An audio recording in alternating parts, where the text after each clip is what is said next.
Ever feel like going up against the system is a lost cause? Well, today, we're looking at someone who did just that.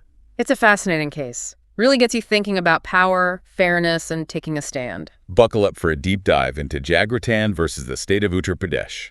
It's way more gripping than it sounds, trust me. We've got legal documents, news articles, even personal accounts, all painting a picture of Jagratan, senior auditor, ex-serviceman.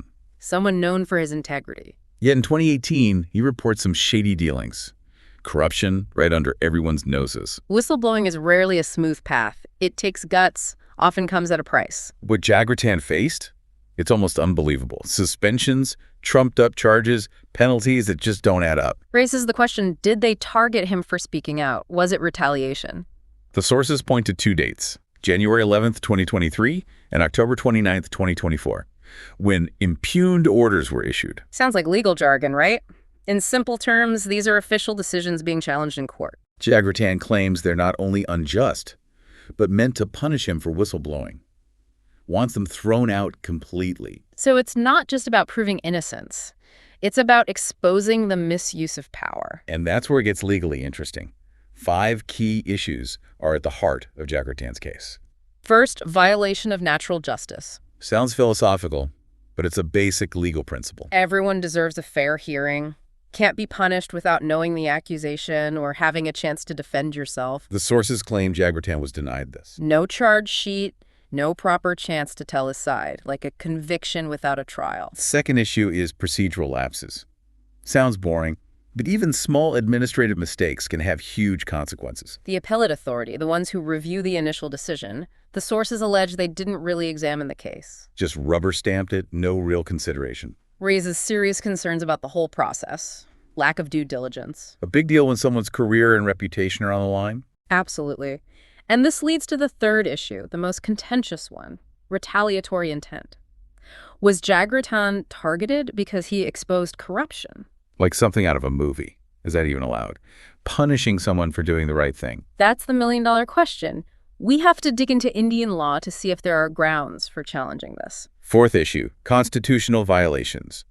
Don't worry, no law school lecture. Essentially, Jagratan claims his fundamental rights as a citizen were violated. Articles 14, 16, and 21 of the Indian Constitution. Article 14, equality before the law. 16, equal opportunity in public employment. And 21, the crucial one, right to life and liberty, protection from arbitrary state action. So Jagratan argues the actions against him weren't just unfair, they violated his basic rights as a citizen. A bold claim raises the stakes considerably. The final issue, maybe the one that makes the most sense, is disproportionate punishment, where the penalty is way too harsh for what he supposedly did. Like using a sledgehammer to swat a fly. Punishment should fit the crime. Exactly. That's the principle of proportionality. If the penalties are excessive, that's grounds for challenging the whole thing. We have a decorated public servant known for his integrity. And suddenly he faces severe consequences after exposing wrongdoing. A real-life legal thriller. And that's why we're here. To understand the facts, the laws, and what it all means. To really grasp this case, we got to go beyond the facts. Look at legal precedents. Sources mention some landmark cases. Like building a puzzle. Each case helped us understand how Jagratan's claims fit into Indian law. Exactly. One big one is the Maneka Gandhi case. It redefined personal liberty in India. Said any procedure taking away your liberty must be just, fair, reasonable. Wait, wasn't she a politician? What's that got to do with our auditor? It's the principles. The circumstances were different, but that core principle, natural justice, it applies directly. Jagratan argues he was denied a fair process, just like Maneka Gandhi. So it's not about who you are. It's about everyone having the same rights and protections under the law. Powerful connection. Exactly. That's why precedents are so important. Another case is State of Uttar Pradesh versus Saroj Kumar Sinha. This one's even closer. What happened there? The court ruled that if you don't give the accused a charge sheet, the whole disciplinary process is invalid. You can't just accuse someone without formally laying out the charges. So it's not just a technicality. If Jagratan was denied a charge sheet, the whole case against him could fall apart. It's possible. Depends how the court sees the facts and applies these precedents. Of course, there's also the Whistleblowers Protection Act of 2014. Seems like it should be a clear win for Jagratan, right? You'd think so. It's supposed to protect people like him, those who expose corruption. In theory, yes. but it's been debated how well it works. Relatively new law, and it hasn't always been smooth. Some whistleblowers haven't gotten the protection they were promised. So it's not a guaranteed shield.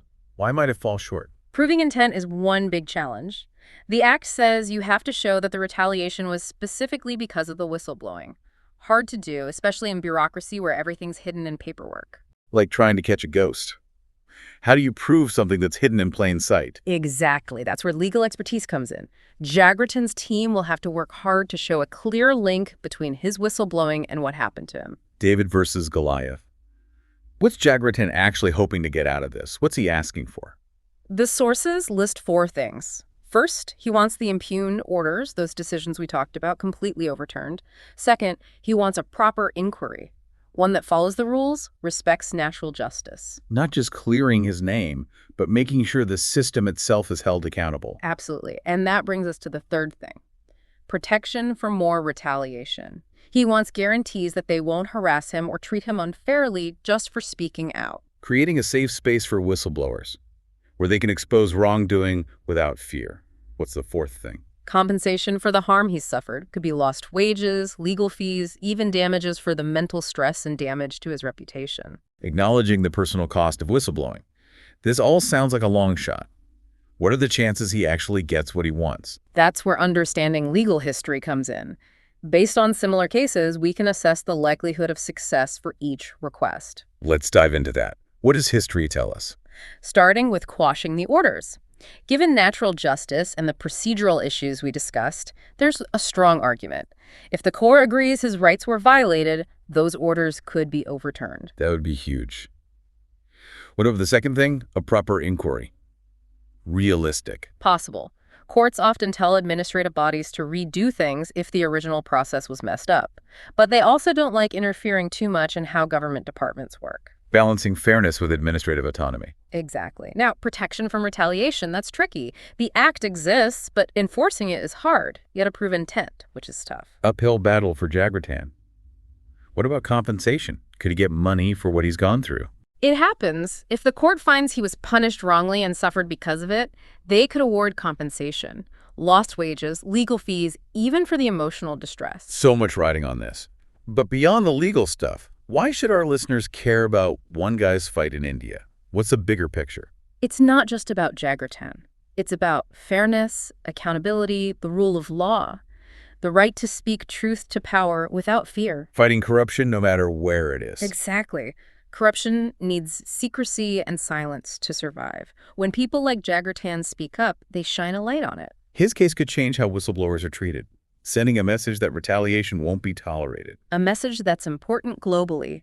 Whistleblowers hold institutions accountable. They need protection. So this case from Uttar Pradesh could have a ripple effect. It's a reminder that we all have a stake in fighting corruption and upholding justice. It raises questions for all of us. Like what? If you saw wrongdoing at work, would you speak up? What protections do whistleblowers have where you live? Think about it. We've gone through a lot. Legal precedents, possible outcomes, the bigger picture. But there's one thing we haven't really talked about. You're right. The human side of things. We focused on the system, the laws. Easy to forget that this is about a person's life. Jaggerton, not just a name on a document. He has a career, a family. And the sources talk about the impact all this has had on him, not just professionally, but personally. He was respected, a model employee, and then, bam, suspension accusations. It's got to be tough. Absolutely. And it's not just work stuff. Feeling targeted, your integrity questioned, punished for doing what you think is right, that takes a toll. Like a betrayal. He served the public, and then this happens when he tries to expose wrongdoing. Makes you think about support systems for whistleblowers. Laws aren't enough. There has to be real commitment to protecting them. They take risks. They shouldn't be left alone to fight a system that's often against them. This case shows we need a better approach. Not just legal stuff, but emotional support, psychological, even financial. Whistleblowing shouldn't be seen as betrayal. It's a service. It benefits everyone in the end. Brings us back to what this deep dive is about. Indian law, legal precedents, but also a human story. We've learned terms, debated outcomes, talked about the ethics of it all. But really, this case shows the power of courage. Speaking truth to power is hard, but it's essential for a just society. Whatever happens legally, Jaggerton's story reminds us that we can't just accept injustice. We all have a role in holding institutions accountable. fighting for a world where integrity and transparency matter. This case from Uttar Pradesh has a lot to teach us. About being informed, engaged citizens, supporting those who speak up, and never stopping questioning systems that are unjust. Jagratan's story, win or lose, shows us the human spirit's resilience, the power of truth, standing up for what's right, even when it's hard. And as we wrap up, think about this. What would you do if you were Jagratan? Would you have the courage to speak up, knowing what might happen? It's a question worth thinking about, because the fight for a better world depends on people who refuse to stay silent. Thanks for joining us for this deep dive into Jagratan versus the state of Uttar Pradesh. We hope you've learned something about whistleblowing, legal precedents, and the human side of it all. Knowledge is power, and by talking about these tough issues, we can all work towards a more just and equitable future.